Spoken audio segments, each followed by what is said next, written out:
Hey guys, what is up? This is RJ, and this is some more StarCraft 2 commentary. Today we got a PvP between... Oops, I actually have the names up already. Well, can't do that thing I normally do, which is nothing. Over here in the left-hand side of the Entomb Valley, we have Burns. Awesome name, by the way. And over here on the right-hand side of the Entomb Valley, we have Windortim. That is a crappy name. Now, it's a PvP, so what do you think we're going to see? Well, I think we're going to see a 4-gate versus a 3-gate robo, and whoever 3-gate robos is going to defend the 4-gate. And then the guy with the 3-gate robo is going to go and just raffle stomp the other guy. As who's doing what, we don't know just yet. Pylon placements for both players, very standard, right next to the Nexus, nothing too unusual about that. It's only unusual when we see it over here because generally you don't wall off in PvP because they can just get stalkers and put a zealot up here and then just snipe off your buildings, which sucks. Back over here for Burns is chrono boosting out his probes like normal. I believe this is a gold level replay, and with gold level, it's in that weird position where it's not like too advanced, but they don't suck. They know what they're doing to the point where they can execute it properly, but their mechanics still need some work. We have a simulator going down for Windortim at 15. I'm not exactly sure what the normal timing. I would suspect it to be around 14. Supply, please correct me if I'm wrong. I'm not expert at Protoss. And back over here for Burns, we actually have an assimilator go down a little earlier. I believe that was a 14 assimilator. We have the gateway and the second pylon going out a little bit further to get much more range for any warp-ins. Looks like Windortim is going to scout the wrong way, going to scout counterclockwise, and Burns is going to scout clockwise, sees his opponent immediately, and the gateway has now gone down. The cybernetic score is now finished. And supplies, super even. Windortim is a little behind, got slightly supply blocked right there. Burns is still ahead. His cybernetics core timing is a few seconds ahead, which will allow him to get that warp gate research up slightly faster, saving up that chrono boost for chronoing out the warp gate, which is generally what you see in a PvP if you're going to do that. Getting a second gateway this early. Generally, you would see, if someone's doing a 4-gate, you generally see all 3 gateways go down, and sometimes you just see a second gateway go down, and then the other 2 go down, and then many times when people are actually 3-gate roboing, they will get a second gateway early to get more units out faster, so they could defend from it in case their warp gate research isn't up yet when it hits. Windortim putting the pylon in a weird position over here, probably just scouting to make sure that there is no other proxy pylons in the space because it's super easy to hide anything over here in that base. Back here, not so easy. Lots of bases have lots of space. This space is fairly small. The only place you could really hide stuff is up here. Yeah, and Windortim, just as I was saying, gets that second early gateway, not chronoing out the warp gate. There it is, now chronoing out the warp gate research. Has 2 assimilators, so I suspect Windortim is going to be the one that is going to 3-gate robo. We will see that very soon, getting a pylon over here. Burns has not gotten the 3rd gateway, so I do suspect he might actually be 4-gating if he puts down the gateways around now, because that would be about the time that that warp gate would actually finish. Putting the proxy pylon super early, it is about 5 minutes and 24 seconds, a decent timing to actually start with the proxy pylon. Generally, you would see the zealot and the stalker move at the same time. Windortim is going to scout that out, and he's going to take out that probe. And then Burns is actually going to move up here with the stalker and might actually be able to take out that sentry if he's not careful. The other stalker does get to him, and he might actually lose that sentry if he's not careful. It does lose the sentry, but now we have 2 stalkers versus 1, and Windortim might actually lose the stalker too without taking one. There, that stalker is dead, but now it has been 2 sentries, 1 stalker, 1 stalker. Windortim is going to warp in 2 more stalkers and a sentry. Going to take out that stalker. That stalker is going to go down. The sentry isn't going to do too much. I don't believe he does have enough energy for a force field, but it won't be enough after that 1 force field goes down. 3 stalkers and a sentry against 2. My mistake. 3 stalkers against 2 stalkers and a sentry. I believe that stalker will go down before. Yes, and 3 stalkers take out 2 stalkers. No problem. 3 more stalkers warping in for Burns. We do have the warp gate, or the robotics facility completed for Windortim, and those 3 stalkers will drive back the 2 stalkers, but another warp, and there we go. 5 stalkers is more than enough to handle 3. Not going after the injured stalker, gets 1 stalker, is going to micro away, and he might actually be able to save those stalkers and warp in some more units. Is going to start warping in more units, 3 more stalkers out there for 4 stalkers. Burns is going to have to back up, gets a proxy pylon super close to his base, and he hasn't even started that immortal yet. He has to start that immortal, or else, and attempting to micro back that stalker, but that stalker is going to go down. Another stalker has been microed away. Those 2 stalkers are going to be microed away. That stalker is going to die, attempted to be microed away. Those stalkers will run away, and that one does get sniped off. A zealot now being warped in for Windortim, and he will do an excellent job attacking the stalkers. And those zealots doing an amazing job. The stalker's not being microed at all, and that stalker might go down. If the stalker does go down, but the 2 zealots corner Burns the stalker, and it is going to go down. Burns now warps in. It's his own zealot and 2 more stalkers. This 4-gate is looking insanely good, and a force field now going down for Windortim. He's going to block that stalker and going to chase away that other one with the zealot. That stalker is going to go down. 2 more stalkers get warped in, and finally has the immortal on the way. I believe they both actually stopped. No, Burns is continuing to build probes, which generally in a 4-gate and an all-in, you would just cut probes at a certain time. Looks like we have up here. The Immortal is now out. They do so much damage to stalkers. Those stalkers will have to run away, and that one just immediately gets sniped off. This attack is going to fail. It did not too much damage. It destroyed a lot of units. Let's check the units lost tab. Actually, only 2 workers killed, 17 units killed for Burns, and 16 killed for Windortim. Looks like we are about even right now. Resources lost. Burns actually lost more resources in that engagement than Windortim. And what is the follow-up now? It looks like Burns is actually going to go Robo and get another gateway. So a 5-gate Robo, that generally means he's going to expand behind right now, but I think he should have expanded behind the attack, not after the attack.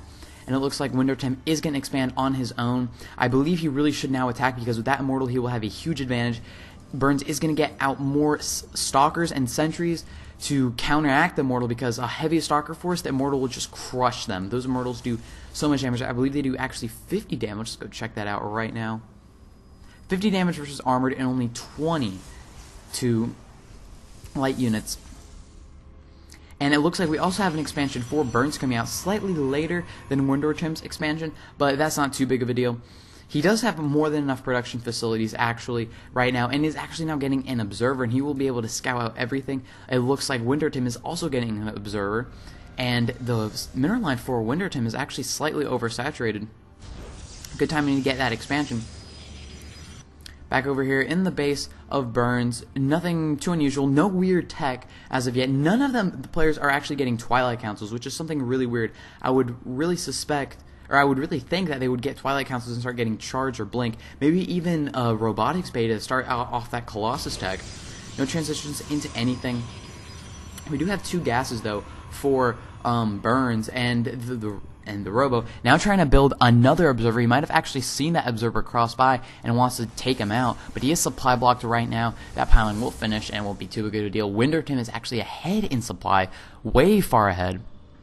The Nexus for Burns is about to finish, and the expansion for Windortim has actually been finished for quite a while, and now Burns is going to be able to see that that expansion is completely done and has been mining. Still no tech, nothing over here for Windortim, and Windortim is actually going to be able to snipe off that observer. That observer is not going to do anything. 1 zealot for Windortim is going to take the middle, but that won't be too helpful because the units can just go right through this area and just completely bypass the tower. Burns back in his base, still not doing anything. Oh, there we go. The robotics bay has now been placed down by Burns, and it looks like Windortim is actually going to do the same, placing a robotics bay, going into that Colossus tag. Colossus is not something you normally see in PvP, because generally you'd see it end before 10 minutes, which is not happening right now. It looks like Burns is actually going to get double assimilators at his expansion, and Windortim the same, slightly later than Burns though. Burns' robotics bay has now finished, and he is going to start pumping out, there's the robotics facility, pumping out those Colossus. Those colossus are going to do huge damage to the zealots, but we only have 2 zealots over here and a primarily stalker force with some immortals to counteract the stalkers of Burns. I believe the giraffe is actually going to do more damage to Burns because he has a primarily zealot force. I am surprised he has not gotten a Twilight Council and started researching Charge. Charge would do so much damage in this situation, and it looks like Windortim is actually going to get a third. Pretty risky. A third base in PvP is something you never, ever see. Windortim is going to get so many pylons over here.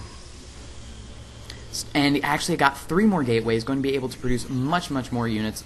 Has he researched? He has not even begun to research extended thermal lance.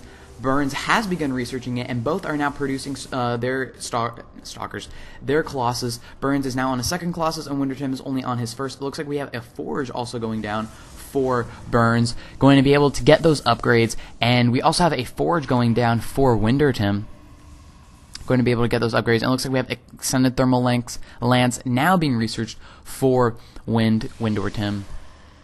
The first colossus is about to finish, and that will be the perfect addition to a deadly army.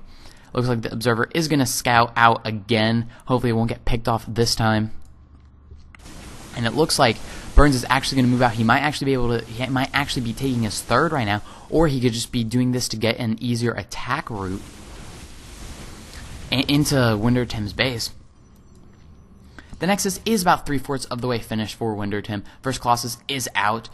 Weapons 1 is now being researched for Windortim. Wouldn't be surprised to see that second forge going to get those double upgrades. Looks like, yes, there we go. A second forge, as I just suspected, is now going down. And it looks like we also have a second robotics facility going down for Windortim, going to double pump out those colossus. Getting 2 probes at a time. The Nexus is finished now for Windortim. And back over here in the base of Burns, we have the Weapons 1 being chrono boosted out. It will finish way, way, way before Windortim's, and it will be deadly in the attack. It looks like he might actually be moving out now. Those sentries full of energy. And there we go. Finally, we have the Twilight Council for Windortim being built, and he'll be able to get Blink. He'll be able to get Charge. Some of the upgrades that you really, really need in any game, regardless of the matchup.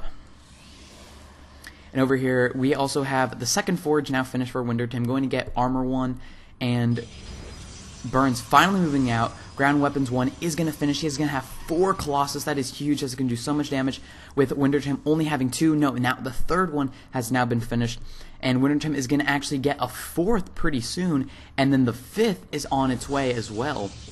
Looks like we have Burns going into the 3rd of Windortim. So we have that pylon. And I don't think this base is going to hold it, and Burns is actually expanding behind it, but there we go. Oh, my bad. The army of Windortim in a terrible position in that choke. Those Colossus are going to be able to do so much damage. Colossus getting sniped off immediately. The Zealots not being able to do too much damage. Just more than enough Stalkers getting those force fields to prevent those Stalkers from running away. And almost all the Colossus have now been destroyed. Zealots being warped in at the back, attempting to snipe off that Colossus. But it'll be too late. There are just way, way, way too many units for Burns. And Windortim, the supply difference is staggering. Windortim was ahead in supply, is now behind by 50, by 40.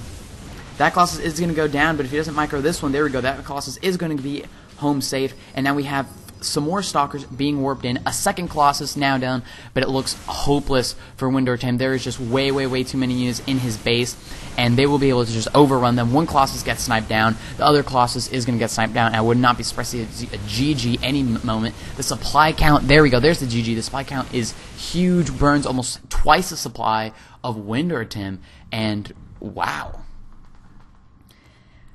Whew, that was a brutal, brutal attack.